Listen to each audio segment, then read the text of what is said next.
ये कहानी एक पंडित जी की जो राजा के दरबार में पहुंचे। राजा ने उनसे 3 प्रश्न किए कि ईश्वर जो है कैसे दिखता है, कहां तक देखता है और करता क्या है। पंडित जी ने कहा आपने मुझे बुलाया लेकिन आदर सत्कार नहीं किया। तो दूध का ग्लास मंगवाया गया। पंडित जी दूध के गिलास में बार बार उंगली डाल करके दूध को बाहर निकाल करके देख रहे थे। राजा ने पूछा कर क्या रहे हो। पंडित जी ने कहा कि मैंने सुना है दूध में मक्खन होता है। राजा ने कहा ऐसे थोड़ा ना मिलेगा, दूध से दही बनाया जाता है, दही को मथा जाता है, फिर मक्खन मिलता है।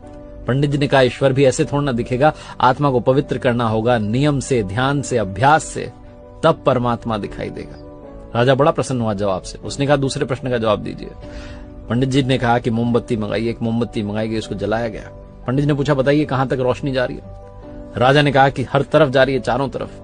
पंडित जी ने कहा बस यही, परमात्मा भी चारों तरफ देखता है, हमारे हर कर्म का हिसाब उसके पास है। फिर राजा ने कहा कि तीसरे प्रश्न का जवाब दीजिए, ईश्वर करता क्या है। पंडित जी ने कहा आप गुरु बनकर के पूछ रहे हैं कि शिष्य बनकर के। राजा ने कहा शिष्य बनकर के।